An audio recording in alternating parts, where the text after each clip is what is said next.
ಮೊದಲು ಸಮಯ ಪಾಲನೆ ತುಂಬಾ ಮುಖ್ಯವಾದ್ದು. ಪ್ರತಿಯೊಬ್ಬರು ಕೂಡ ಸಮಯ ಪಾಲನೆ ಮಾಡಿ, ನಾವು ಮಾಡಬೇಕು ಕೂಡ ಕೇಳಿ. ಕವಿ ತನ್ನ ಒಂದು ಕವನವನ್ನ ತನ್ನ ಕಲ್ಪನೆಯ ಮೂಲಕ ಬರಿತಾ ಹೋಗ್ತಾನೆ. ಯಾವ್ದಾದ್ರು ಒಬ್ಬ ಕವಿ ಒಂದು ಸಾಸಿವೆ ಕಾಳಿನಿಂದ ಹಿಡಿದು ಹಿಮಾಲಯ ಪರ್ವತದವರೆಗೂ ವರ್ಣನೆ ಮಾಡಿದ್ದಾರೆ ಅಂದ್ರೆ ಅಂತಹ ಕವಿ ಯಾರಿರ್ಬೋದು? ಕನ್ನಡ ಸಾಹಿತ್ಯ ಕಂಡಂತಹ ಅಮೋಘ ಕವಿ, ರಾಷ್ಟ್ರ ಕವಿ, ಪ್ರಕೃತಿ ಕವಿ, ಕನ್ನಡದ ವರ್ಡ್ಸ್ವರ್ತ್ ಅಂತ ಕರೀತಕ್ಕಂತಹ ಕುವೆಂಪು ನಾವು ಅವ್ರ ತರ ಆಗ್ಬೇಕಲ್ಲ ಅಂತ ಕನಸು ಕಾಣಂತ ಇವತ್ತಿನ ಎಲ್ಲ ಮಕ್ಕಳು ಅವ್ರ ತರ ಆಗ್ಬೇಕು ಅಂತ ಕನಸು ಕಾಣ್ಬೇಕು. ಆದ್ರೆ ವಿಪರ್ಯಾಸ ಅಂದ್ರೆ ಸಿನಿಮಾಗಳಿದೆ, ಸಿನಿಮಾ ಹಾಡುಗಳಿದೆ, ಹೋಗ್ತಾ ಇರ್ತಕ್ಕಂತಹ ಇಂದಿನ ಬದುಕು ಎಲ್ಲಿ ಕುಟುಂಬ ಅನ್ನೋದೇ ಆತಂಕ ಆಗ್ತಾ ಇದೆ. ಹಾಗಾಗಿ ನಾವು ಮಾಡ್ಬೇಕಾಗಿರೋ ಕೆಲಸ ಏನು ಅಂದ್ರೆ ನಮ್ಮ ಆದರ್ಶ ವ್ಯಕ್ತಿಗಳು ಸಾಹಿತಿಗಳಾಗ್ಬೇಕು, ಕವಿಗಳಾಗ್ಬೇಕು, ರಾಷ್ಟ್ರಭಕ್ತರಾಗ್ಬೇಕು. ಆಗ ಮಾತ್ರ ನಮ್ಮ ದೇಶ ಉತ್ತಮ ಸ್ಥಿತಿಗೆ, ಉತ್ತಮ ಹಂತಕ್ಕೆ ತಲುಪುತ್ತೆ ಅಂತ ಹೇಳುದು. ಈಗ ಅಂತಹ ಕವಿ ಕುವೆಂಪು ಬರೆದಿರ್ತಕ್ಕಂತಹ ಒಂದು ಕೃತಿ ಪಕ್ಷಿಕಾಶಿ. ಆ ಪಕ್ಷಿಕಾಶಿಯಿಂದ ಆರಿಸಿಕೊಂಡಂತಹ ಒಂದು ಪದ್ಯ ಕವನ ಬಸ್ಸು ಒಂದು ಪ್ರಕೃತಿಯನ್ನ ಹೇಗೆ ವರ್ಣನೆ ಮಾಡಿದ್ದಾರೆ. ಕನ್ನಡದ ವರ್ಡ್ಸ್ವರ್ತ್ ಅಂತ ಹೇಗೋಸ್ಕರ ಕರೀತಾರೆ, ಇಂಗ್ಲಿಷ್ ನಲ್ಲಿ ವರ್ಡ್ಸ್ವರ್ತ್ ನೇಚರ್ ಪೈಟ್ ಅಂತ ಕರೀತಾರೆ. ಅದೇ ತರ ಕನ್ನಡದಲ್ಲಿ ಪ್ರಕೃತಿ ಕವಿತೆ ಹೇಗೆ ಕರೀತಾರೆ, ಹೇಗೆ ಪ್ರಕೃತಿಯನ್ನು ವರ್ಣನೆ ಮಾಡ್ತಾ ಹೋಗ್ತಾರೆ, ತನ್ನ ಪದಗಳ ಶಬ್ದ ಶೈಲಿಯನ್ನು ಹೇಗೆ ಬಳಸಿದ್ದಾರೆ ಅಂತ ನೋಡೋಣ. ಪಿಪಿಟಿ ಮೂಲಕ ನೋಡ್ತಾ ಹೋಗೋಣ. ಪರಿಚಯ ಮಾಡ್ಕೊಳ್ಳೋಣ. ಅಲ್ಲಿಗೆ ಈ ಪದ್ಯದಲ್ಲಿ ಏನೈತೆ ಅಂದ್ರೆ ಮಲೆನಾಡಿನ ಪ್ರಕೃತಿ ಬಗ್ಗೆ, ಹಸಿರಿನ ಮಹತ್ವದ ಬಗ್ಗೆ, ಬೆಟ್ಟ ಗುಡ್ಡಗಳ ಶ್ರೀಮಂತಿಕೆಯ ಬಗ್ಗೆ, ಕವಿಯ ಸೌಂದರ್ಯ ಅನುಭವ, ವಿವಿಧ ಬೆಳೆಗಳ ಪರಿಚಯ, ವಸಂತ ಕಾಲವನ್ನ ಹೇಗೆ ವರ್ಣನೆ ಮಾಡಿದ್ದಾರೆ ಅನ್ನೋದು ಮತ್ತು ಪ್ರಕೃತಿಯ ಕೊಡುಗೆ ಅನ್ನೋದನ್ನ ಈ ಪದ್ಯದಲ್ಲಿ ನಾವು ಕಲಿತಾ ಹೋಗ್ತೀವಿ. ತುಂಬಾ ಸುಲಭನಾಗಿರೋ ಪದ್ಯ, ಇಷ್ಟು ಸುಲಭನಾಗಿರೋ ಪದ್ಯ ಇನ್ಯಾವುದೂ ಇಲ್ಲ ಅಂತ ಹೇಳ್ಬೋದು, ಅಷ್ಟು ಚೆನ್ನಾಗಿದೆ. ಒಂದು ಕಲ್ಪನೆಯಾಗಿ ಹೇಳೋದಾದ್ರೆ ಹೆಸರು ಕವಿ ಶೈಲದ ಬಗ್ಗೆ ವರ್ಣನೆ ಮಾಡೈತೆ. ಇವ್ರನ್ನ ರಾಷ್ಟ್ರಕವಿ ಒಂದು ಇಮೇಜ್, ಮಾನಸಿಕ ಕಲ್ಪನೆ ಕರಿತೀವಿ, ಮೈಂಡ್ ಮ್ಯಾಪ್ ಅಂತ ಕರಿತೀವಲ್ಲ, ಅದೇ ಪರಿಕಲ್ಪನೆ. ಮಲೆನಾಡಿನ ಪ್ರಕೃತಿ, ಹಸಿರಿನ ಮಹತ್ವ, ಈ ಪದವಿ ನೆನ್ಪಿಟ್ಕೊಂಡ್ರೆ ಸರ್ ನಾವು ಬರ್ಬಿಟ್ಟು ಸೀರೆ ಬರ್ಬೋದು. ವಸಂತ ಕಾಲದ ವೈಶಿಷ್ಟ್ಯತೆ, ಕವಿಯ ಸೌಂದರ್ಯದ ಅನುಭವವನ್ನು ಹೇಗೆ ವರ್ಣನೆ ಮಾಡಿದ್ದಾರೆ ಅನ್ನೋದನ್ನ ಈ ಪದ್ಯ ಹೇಳ್ತಾ ಹೋಗ್ತೀವಿ. ಇದರಲ್ಲಿ ಇಷ್ಟು ಅಂಶಗಳೈತೆ. ಇದನ್ನ ನಾವು ಸಂಪೂರ್ಣವಾಗಿ ಅರ್ಥ ಮಾಡ್ಕೊಳ್ಳೋದಕ್ಕಿಂತ ಮುಂಚೆ ನಾವು ಪರೀಕ್ಷಾ ದೃಷ್ಟಿಯಿಂದ ಅರ್ಥ ಮಾಡ್ಕೊಳ್ಳೋದಾದ್ರೆ ಕವಿಯ ಕಾಲ ಮತ್ತು ಸ್ಥಳ 1904 ಸ್ಥಳ ಶಿವಮೊಗ್ಗ ಜಿಲ್ಲೆಯ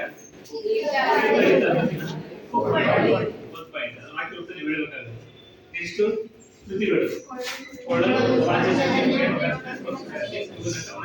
ಅಂದ್ರೆ ಇವು ಯಾವ ಸಾಹಿತ್ಯ ಪ್ರಕಾರದಲ್ಲಿ ಕೈಯಾಗಿಲ್ಲ ಅಂತ ಹೇಳಕ್ಕಿಲ್ಲ.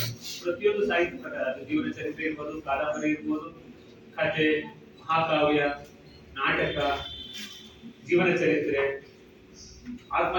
ಆತ್ಮಕೃತಿ, ಆಟೋಬಯೋಗ್ರಫಿ, ಪ್ರತಿಯೊಂದನ್ನು ಕೂಡ ವರ್ಣನೆ ಮಾಡ್ತಾ ಬರ್ತಾ ಹೋಗ್ತದೆ. ಇದ್ರಲ್ಲಿ 4 ನಿಮಗೆ ಈಸಿಯಾಗಿ 4 ನೆನಪಿಟ್ಕೊಳ್ಳೋಣ. ಕೊಡಲು ಪಾಂಚಜನ್ಯ ಪ್ರೇಮ ಕಾಶ್ಮೀರ, ಕೊಡಲು ಪಾಂಚಜನ್ಯ ನೆಕ್ಸ್ಟ್ ಅವ್ರಿಗೆ ಬಂದಿರೋ ಪ್ರಶಸ್ತಿಗಳು ಇವತ್ತು ಪಡೆದಿರೋ ಪ್ರಶಸ್ತಿಗಳೇ ಇಲ್ಲ.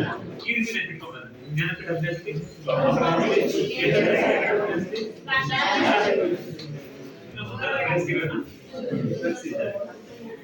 ಇವರ ಕೆಲವು ಕೃತಿಗಳನ್ನು ನಾನು ತೋರಿಸಬೇಕು ಅಂತ. ಒಂದು ಪಕ್ಷಿ ಕಾಶಿ, ಇನ್ನೊಂದು ಮಲೆನಾಡಿನ ಚಿತ್ರಗಳು. ಶ್ರೀರಾಮಾಯಣ ದರ್ಶನ ಕೂಡ ಇದೆ. ಹಲವಾರು ಕೃತಿಗಳನ್ನ ನಮಗೆ ನಮ್ಮ ಲೆಕ್ಚರ್ ಅವರು ಕೊಟ್ಟಿದ್ದು, ಕುವೆಂಪುರವರೇ ಕೃತಿಗಳು ಕೊಟ್ಟಿದ್ದು. ನಾವು ಹಾಗಾಗಿ ಅವ್ರನ್ನೇ ಹಿಂಬಾಲಿಸ್ತಾ ಇದ್ದೀವಿ. ಅವರನ್ನ ನಮ್ಮ ಆದರ್ಶ ಕವಿ ಅಂತ ನಾವು ಡಿಸೈಡ್ ಮಾಡಿದ್ವಿ. ಇದರಲ್ಲಿ ಒಂದು ಪದ್ಯ ಪಕ್ಷಿ ಕಾಶಿ ಅನ್ನೋ ಕೃತಿಯಲ್ಲಿ ಒಂದು ಪದ್ಯ ಯಾವುದು ನೋಡೋಣ. ಹಸುರು ಪದ್ಯದಲ್ಲಿ ಆಶಯ ಭಾವದಲ್ಲಿ ಏನಿದೆ ಅಂತ. ಹಸುರು ಕವನವು ಅಶ್ವಯುಜ ಮಾಸದ ನವರಾತ್ರಿಯಲ್ಲಿ ಪ್ರಕೃತಿಯಲ್ಲಿ ಹಸುರನ್ನು ಕಂಡು ಪ್ರೇರಿತವಾದ ಕವನವಾಗಿದೆ. ಇದು ಕುವೆಂಪು ಮಲೆನಾಡಿನ ಕುಪ್ಪಳ್ಳಿಯ ಕವಿಶೈಲದಲ್ಲಿ ಅವರಿಗುಂಟಾದ ಸೌಂದರ್ಯಾನುಭವ, ಅಲ್ಲಿಯ ಹಸುರುಗಳೊಂದಿಗೆ ಕುವೆಂಪು ಹೊಂದಿದ್ದ ಸಮೀಪ ಸಂಬಂಧವನ್ನು ಸಸ್ಯ ಸಮೃದ್ಧಿಯ ಹಸುರೆ ಆಗಸ, ಮುಗಿಲು, ಗದ್ದೆ, ಬಯಲು, ಸಜ್ಜೆ, ಹಕ್ಕಿಯ ದನಿ ಕಡಲಿನವರೆಗೂ ವ್ಯಾಪಿಸುವ ಮಟ್ಟಿಗೆ ಕವಿ ಹಸುರಿನಲ್ಲಿ ತಲ್ಲೀನವಾಗಿರುವುದು ಕವನದ ಮುಖಾಂತರ ಗುರುತಿಸಬಹುದಾಗಿದೆ. ಆ ಚಿತ್ರಗಳು ಕೂಡ ಆ ಶಿವಮೊಗ್ಗ ಜಿಲ್ಲೆಯ ತೀರ್ಥಹಳ್ಳಿ ಕುವೆಂಪು ಹುಟ್ಟಿದ ಊರಲ್ಲಿ ಇವು ಆ ಸಮಾಧಿ ಸ್ಥಳಗಳಾಗಿರ್ಬೋದು, ಅವರು ಓಡಾಡಿದ ಮತ್ತು ಅಲ್ಲಿ ಕುಳಿತು ಬರೆದಂತಹ ಸ್ಥಳಗಳು ಕವಿಶೈಲದಲ್ಲಿ ಆ ಸ್ಥಳಗಳ ಫೋಟೋಗಳು ಕೂಡ ಅಲ್ಲಿ ಕಾಣ್ಬೋದು.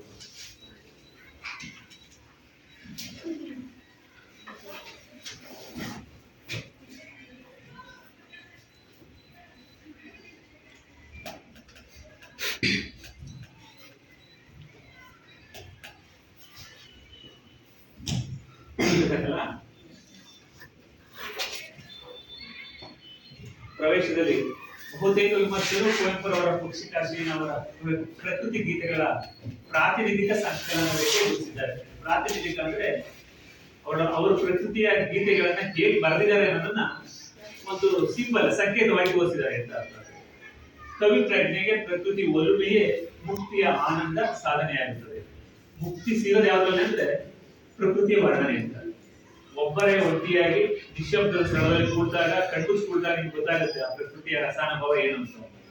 ಇಂದಿನ ಮೊಬೈಲ್ ಮತ್ತು ಟಿವಿಗಳ ಶಬ್ದಗಳಲ್ಲಿ ಪ್ರಕೃತಿಯನ್ನು ಇಷ್ಟಪಡೋದನ್ನ ನಾವೆಲ್ಲ ಏನ್ ಮಾಡಿದೀವಿ, ಮಾರ್ಚ್ಬಿಟ್ಟಿದೀವಿ. ಯಾವಾಗಾದ್ರೂ ಬೆಟ್ಟಗಳ ನಡುವೆ ನೀವು ಹೋದಾಗ, ಬೆಟ್ಟಗಳ ನಡುವೆ ಇದ್ರೆ ಬೆಟ್ಟದ ಮೇಲೆ ಕೂತ್ಕೊಂಡಾಗ ಅಲ್ಲಿಂದ ವ್ಯೂ ಪ್ರಕೃತಿಯನ್ನು ನೋಡ್ತಕ್ಕಂಥ ಸೌಂದರ್ಯ ಇದೆಯಲ್ಲ ದೂರದಿಂದ ನೋಡ್ಬೇಕು. ಬರೀ ಒಂದೇ ಗಿಡ ನೋಡೋದಲ್ಲ, ಎತ್ತರದ ಸ್ಥಳದಿಂದ ಕೂತ್ಕೊಂಡು ಪ್ರಕೃತಿಯನ್ನು ನೋಡಿದಾಗ ಗೊತ್ತಾಗುತ್ತೆ ಆ ಹಸಿರು ಕಣ್ಣನ್ನು ಎಷ್ಟು ತುಂಬುತ್ತೆ, ಎಷ್ಟು ತಂಪುಡುತ್ತೆ ಅಂತ. ಅದೇ ಮೊಬೈಲ್ ಅಲ್ಲಿ ಕೂತ್ಕೊಳ್ಳಿ ಅರ್ಧ ಗಂಟೆ ಕಣ್ಣಲ್ಲಿ ನೀರು ಬರ್ತಾ ಇರ್ತದೆ. ಪ್ರಕೃತಿಯನ್ನು ಹಸಿರನ್ನು ನೋಡಿದಷ್ಟು ಕಣ್ಣು ಅದರ ಶಕ್ತಿಯನ್ನು ಹೆಚ್ಚಿಸ್ಕೊಳ್ತದಂತೆ. ಹಾಗಾಗಿ ಪ್ರಕೃತಿಯನ್ನು ಇಷ್ಟಪಡಿ. ನಿಮ್ಗೆ ಯಾವಾಗಾದ್ರೂ ಬೇಸರ ಆಗಲಿ ಖುಷಿಯಾಗಲಿ, ಯಾವಾಗಾದ್ರೂ ತೋಟದ ನಾವು ಹೊಲದ ಹೋದ್ರೆ ಒಂದ್ 5 ನಿಮಿಷ ಸುಮ್ಮನೆ ನೋಡ್ದಾ ಕೂತ್ಕೊಂಡು ಯಾರಾದ್ರೂ ಮಾತಾಡ್ಬಾರ್ದು. ಆ ಪ್ರಕೃತಿಗಳು ಆಡ್ತಕ್ಕಂತಹ ಧ್ವನಿಗಳನ್ನು ಕೇಳಿಸ್ಕೊಳ್ಳೋದು, ಆ ಹಸಿರಿನ ಮರಗಳನ್ನು ನೋಡ್ತಕ್ಕಂಥದ್ದು, ಸುಮ್ಮನೆ ನೋಡ್ತಾ ಕೂತ್ಕೊಳ್ಳಿ ಸಾಕು. ನಿಮ್ಮಲ್ಲೇ ನೀವೇ ಮರ್ತ್ಬಿಡ್ತೀರಾ ಆ ಸ್ಥಳವನ್ನ. ಅಷ್ಟು ಸಂತೋಷವನ್ನ ಕೊಡ್ತಕ್ಕಂಥ, ಶಾಂತಿಯನ್ನು ಕೊಡ್ತಕ್ಕಂಥ ಸ್ಥಳ ಅಂದ್ರೆ ಪ್ರಕೃತಿ. ಕುವೆಂಪುರವರ ಈ ಚಿಂತನೆಗೆ ಅನುಗುಣವಾಗಿವೆ ಪಕ್ಷಿಕಾಶಿಯ ಪದ್ಯಗಳು. ಅದರಲ್ಲಿ ಒಂದು ಹಸುರು ಎಂಬ ಈ ಕವಿತೆಯು ಕುವೆಂಪು ಅವರ ಪ್ರಕೃತಿ ತನ್ಮಯತೆಗೂ ಕವಿ ಮತ್ತು ಪ್ರಕೃತಿ ಒಂದಾಗುವ ಅವರ ಕಾವ್ಯದ ಅದ್ವೈತ ಸ್ಥಿತಿಗೂ ಸಮರ್ಥ ನಿದರ್ಶನವಾಗಿದೆ. ನೆಕ್ಸ್ಟ್ ಈ ಪದ್ಯದಲ್ಲಿ ಟೆಕ್ಸ್ಟ್ ಬುಕ್ ನೋಡ್ತಾ ಹೋಗ್ತೀರಾ, ಇದನ್ನ ನೋಡೋಣ.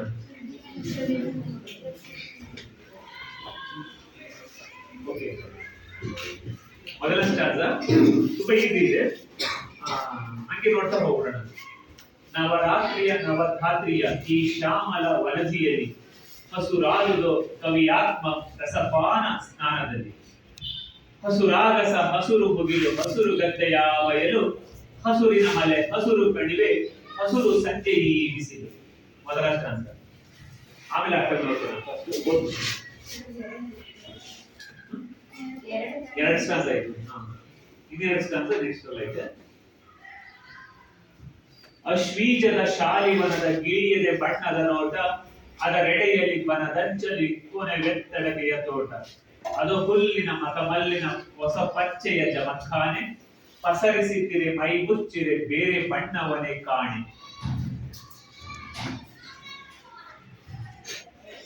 ಹೊಸ ಹೂವಿನ ತಂಪು ಹಸುರು ಎಲರಿನ ತಂಪು ಹಸುರು ಹಕ್ಕಿಯ ಕೊರಲಿಪ್ಪು ಹಸುರು ಹಸುರು ಹಸುರಿಡೆ ಯುಸಿರು. ಹಸುರತ್ತಲ್ ಹಸುರಿತ್ತಲ್ ಹಸುರೆತ್ತಲ್ ಕಡಲಿನಲ್ಲಿ ಹಸುಗಟ್ಟಿದ ಕವಿಯಾತ್ಮ ಹಸುನೆತ್ತಲ್ ಒಡಲಿನಲ್ಲಿ. ಇದರಲ್ಲಿ ಒಟ್ಟು ಚಿಕ್ಕ ಚಿಕ್ಕ ಆರ್ಟ್ಸ್ ಅಂತ ಇದೆ. ಓಕೆ, ಮತ್ತೊಮ್ಮೆ ಓದ್ತಿರೋಬೇಡಿ. ನವರಾತ್ರಿಯ ನವಧಾತ್ರಿಯ ಈ ಶ್ಯಾಮಲ ವನದಿಯಲ್ಲಿ ಹಸುರು ಆದುದು ಅಂತ ಅರ್ಥ. ಹಸುರು ಆದುದು ಕವಿಯ ಆತ್ಮ ರಸಪಾನ ಸ್ನಾನದಲ್ಲಿ. ಹಸುರು ಆಗಸ, ಹಸುರಾಗಸ ಅಂತ ಆಗಿದೆ. ಹಸುರು ಪ್ಲಸ್ ಆಗಸ ಏನಾಯ್ತು? ಹಸುರಾಗಸ. ಆಗಸ ಅಂದ್ರೆ ಹಸುರು ಮುಗಿಲು ಹಸುರು ಗದ್ದೆಯ ಆ ಬಯಲು ಹಸುರಿನ ಮಲೆ ಹಸುರು ಕಣಿವೆ ಹಸುರು ಸಂಜೆಯ ಈ ಬಿಸಿಲು. ಇಸ್ಬೋದಲ್ವಾ? ಅಲ್ಲಿ ಲೂ ಅಂತ ದೀರ್ಘ ಸ್ವಲ್ಪ ನೋಡ್ಕೋಬೇಕು. ಕಂಠಪಡದ ಪದ್ಯ ಬರೀಬೇಕಾದ್ರೆ ಇದನ್ನೇ ಬರೀಬೇಕಾಗುತ್ತೆ. ತಿರು ಅಂತ ಹೇಳಬೇಕು.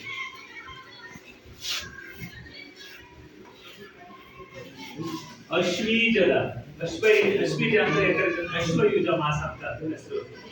ಅಶ್ವೀಜದ ಶಾಲಿವನದ ಗಿಳಿಯದೆ ಬಣ್ಣದ ನೋಟ ಅದರ ಎಡೆಯಲ್ಲಿ, ಲೋಕಸತಿಗಳಿರಲ್ಲ, ಅದರ ಪ್ಲಸ್ ಎಡೆಯಲ್ಲಿ, ಅದರ ಎಡೆಯಲ್ಲಿ ವನದ ಅಂಚಲ್ಲಿ ಕೊನೆ ಎತ್ತ ಅಡಕೆಯ ತೋಟ, ಕೊನೆ ಎತ್ತ ಅಡಕೆಯ ತೋಟ, ಕೊನೆ ಎತ್ತ ಹೊತ್ತಿರುವ ಅಡಕೆಯ ತೋಟ, ಅದು ಹುಲ್ಲಿನ ಮಲ್ಲಿನ ಹೊಸ ಪಚ್ಚೆಯ ಜಮಖಾನೆ, ಪಸರಿಸಿತ್ತಿರೆ ಮೈ ಮುಚ್ಚಿರೆ ಬೇರೆ ಬಣ್ಣವನೇ ಕಾಣು.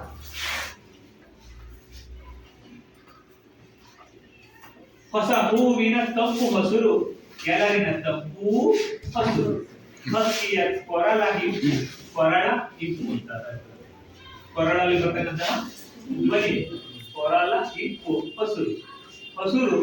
ಹಸುರ ಇಳೆಯ ಉಸಿರು, ಅಲ್ಲಿ ನೋಡಿ ಹಸುರು ಇದು ಇಳೆಯ ಉಸಿರು ಅಂತ. ಹಸುರು ಅತ್ತಲ್, ಹಸುರು ಇತ್ತಲ್, ಹಸುರು ಎತ್ತಲ್ ಕಡಲಿನಲ್ಲಿ, ಹಸುರು ಕಟ್ಟಿತು, ಹಸುರು ಕಟ್ಟಿತು ಅಂತ, ಹಸುರು ಕಟ್ಟಿತು, ಕಟ್ಕೊಂಡ್ಬಿಟ್ಟಿದೆ ಅಂತ, ರಕ್ತ ಕಟ್ಟುದು ಅಂತ ಗೊತ್ತಾ, ಆ ತರ ಕವಿಯ ಆತ್ಮ ಹಸುರು ನೆತ್ತಲ್ ಒಡಲಿನಲ್ಲಿ ಅಲ್ವಾ. ಓಕೆ, ಅದರ ಇದನ್ನ ನಾವು ಆಮೇಲೆ ನೋಡೋಣ.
ಓಕೆ, ಈಗ ನಾವಾಡೋಣ.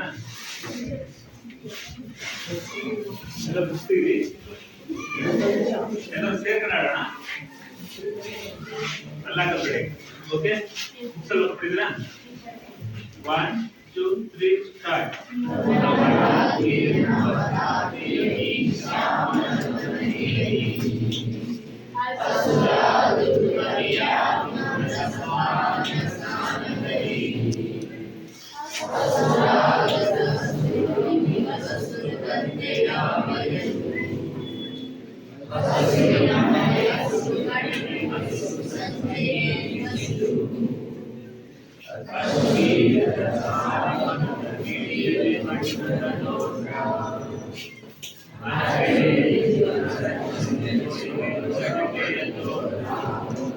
ಹೇಳಿ ಸೌಂಡ್ ಕೊಡಿ.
ಹಸುರು ಗದ್ದೆಯ ಬಯಲು, ಹಸುರಿನ ಮನೆ, ಹಸುರು ಮನೆಗೆ, ಹಸುರು ಸುದ್ದಿಗೆ ಬಿಸಿಲು, ಅಶ್ವಿನಿಂದ ಸಾಲಿ ಮಾಡುವುದ ಗಿಳಿಯಲ್ಲಿ ಬಣ್ಣದ ನೋಟ, ಅದರಡೆಯಲ್ಲಿ ಬನದ ರುಚಿ ಕೊನೆಗೆ ತೋಟ.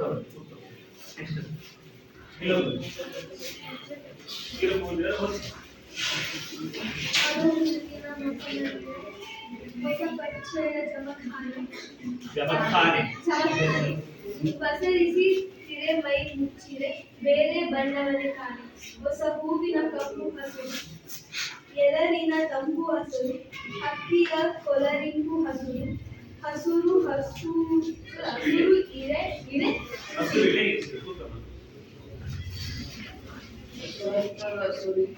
ಹಸುರೆತ್ತ ಕಡೆಯುವಲ್ಲಿ ಹಸುರು ಗಂಟಿತೋ ಕವಿ ಆತ್ಮ ಹಸುರು ನಿಂತಲ್ ಒಡೆದಿದೆ. ನೆಕ್ಸ್ಟ್ ನೋಡಿ, ನವರಾತ್ರಿಯ ನವರಾತ್ರಿಯ ನವರಾತ್ರಿ ಸಮಯ ಅಂತ ಯಾವ ತಿಂಗಳು ಬರುತ್ತೆ ಅಂತ ಯಾವ ತಿಂಗಳು? ಅಕ್ಟೋಬರ್ ತಿಂಗಳು ಬರ್ತಕ್ಕಂಥ ನಮ್ಮ ದಸರಾ ಹಬ್ಬ ಅಂತೀವಲ್ಲ, ಆ ಸಂದರ್ಭದಲ್ಲಿ ಪ್ರಕೃತಿ ಹೇಗಿರುತ್ತೆ ಅಂತ ವರ್ಣನೆ ಮಾಡ್ತಾರೆ. ನವರಾತ್ರಿ ಅಂದ್ರೆ ಹೊಸ ಭೂಮಿ ಅಂತ. ಅವತ್ತು ಸಂಪೂರ್ಣವಾಗಿ ಎಲ್ಲ ಕಳೆಗಟ್ಟಿರ್ತದೆ ಹೆಸರಿಗಿಂತ. ಆ ನವರಾತ್ರಿಯ ಸಮಯದಲ್ಲಿ ಈ ಶ್ಯಾಮಲ ವನದಿಯಲ್ಲಿ ಹಸುರಿನಿಂದ ಕಬ್ಬಳಿಸ್ತಕ್ಕಂಥ ಹಸುರಿನ ಕಾಡಿನ ರೀತಿ ಕಾಣ್ತದೆ. ವನದಿ ಸಮುದ್ರದ ರೀತಿಯಲ್ಲಿ ಕಾಡು ಕಾಣ್ತದೆ. ಆ ಕಾಡು ಹೇಗಿದೆ? ಹಸುರಿನಿಂದ ತುಂಬ ಇದೆ. ಹಸುರಾದ ಕವಿಯ ಆತ್ಮ, ಅಂತಹ ಹಸುರನ್ನ ನೋಡ್ತಾ ಇರ್ತಕ್ಕಂಥ ಕವಿಯ ಆತ್ಮ ಕೂಡ ಹಸುರಾಗಿ ಕಾಣ್ತಾ ಇರ್ತದೆ. ಅದು ಕಲ್ಪನೆ. ಆತ್ಮ ಹಸುರಾಗಿರುತ್ತೆ ಅಂತ ಕೇಳಂಗಿಲ್ಲ ನೀವು, ಆತ್ಮ ತೋರಿಸಿದ್ರೆ ಹೇಳಂಗಿಲ್ಲ. ಕವಿ ಕಲ್ಪನೆಯ ಮೂಲಕ ವರ್ಣನೆ ಮಾಡ್ತಾ ಹೋಗ್ತಾರೆ. ರಸಪಾನ ಸ್ನಾನದಲ್ಲಿ ಆ ಹಸುರಿನ ರಸಪಾನ ಸ್ನಾನ ಮಾಡಿಸ್ತಾ ಇದ್ದಂತೆ. ಯಾರಿಗೆ? ಕವಿ ಹಸುರು ಆಗಸ.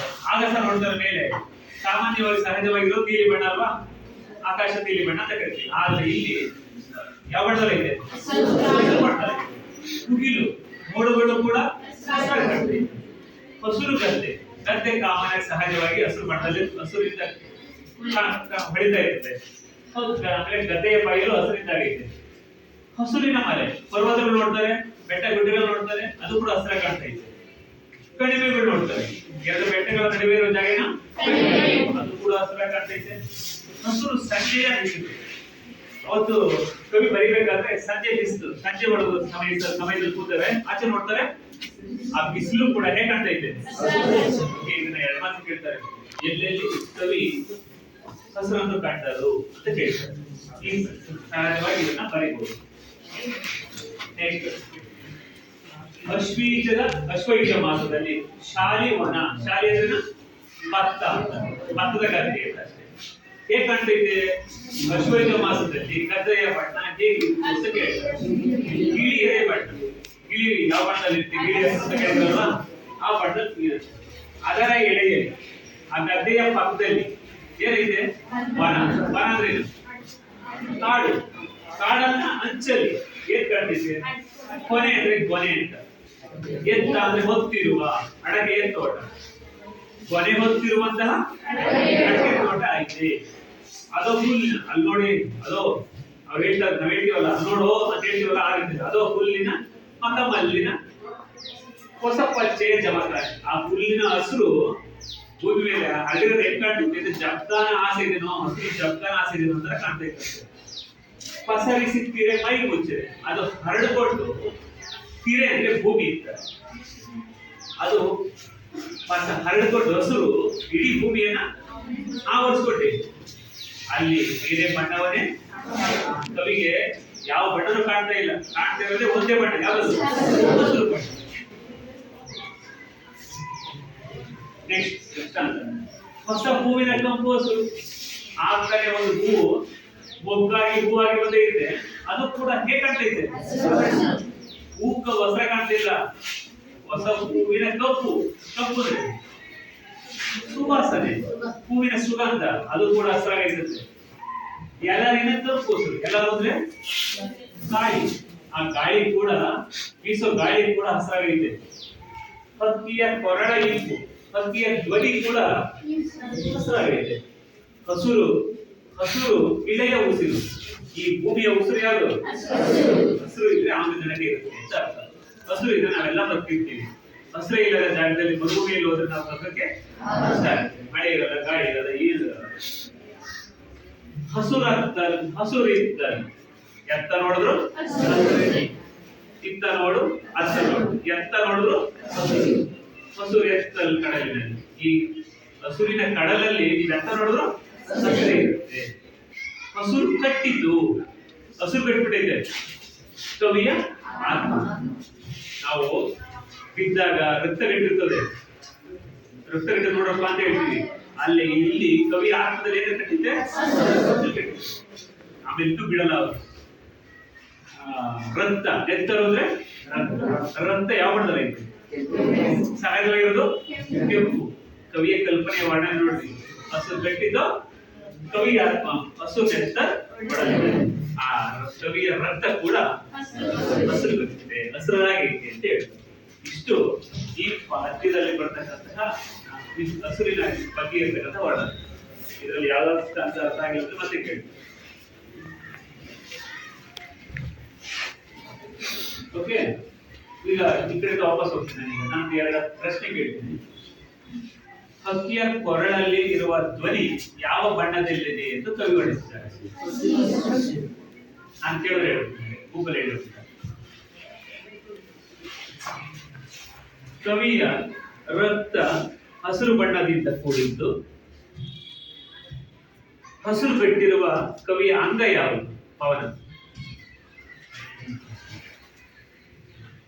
ಯಾವುದು? ಯಾವುದು? ಆತ್ಮ. ಜೋರಾಗಿ ಹೇಳು. ಕವಿಯ ಆತ್ಮ ಯಾವ್ದಿಂದ ಕಟ್ಟೈತೆ? ನೆಕ್ಸ್ಟ್ ಸ್ಥಾನದಲ್ಲಿ.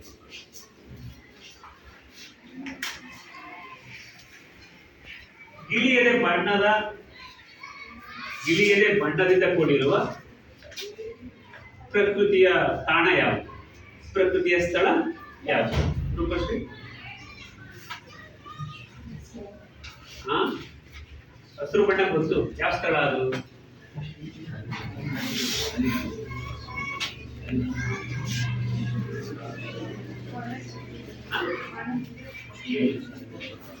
ಆಶೆ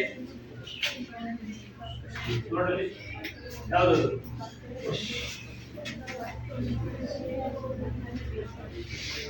ಯಾರು ಹೋಗಿ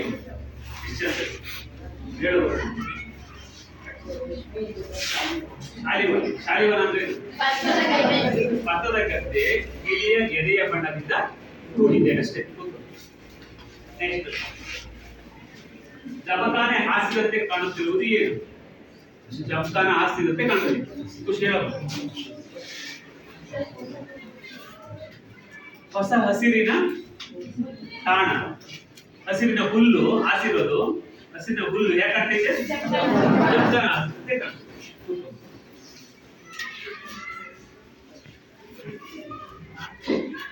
ಓಕೆ, ನೆಕ್ಸ್ಟ್, ಯಾವ ಸಮಯದಲ್ಲಿ ಪ್ರಕೃತಿಯು ಹಸುರಾಗಿ ಕಾಣುತ್ತದೆ? ಹೊಸ ಭೂಮಿಯ ಹಸುರು ಕಂಡುಕೊಳ್ಳುತ್ತದೆ ಅಂತ ಹೇಳ್ಬೋದು. ಎಲ್ಲೆಲ್ಲಿ ಹಸುರು ಪ್ರಕೃತಿಯಲ್ಲಿ ಯಾವ ಯಾವ ಸ್ಥಳದಲ್ಲಿ ಹಸುರಾಗಿ ಕಾಣುತ್ತದೆ? ಒಂದು ಆಕಾಶ, ಮುಗಿಲು, ಗದ್ದೆ, ಇನ್ನು ಎರಡು ಪಡೆ, ಉಳಿದೆರಡು ಕಣಿವೆ, ಬೆಟ್ಟ ಮತ್ತು ಲಾಸ್ಟ್ ಸಂಜೆ.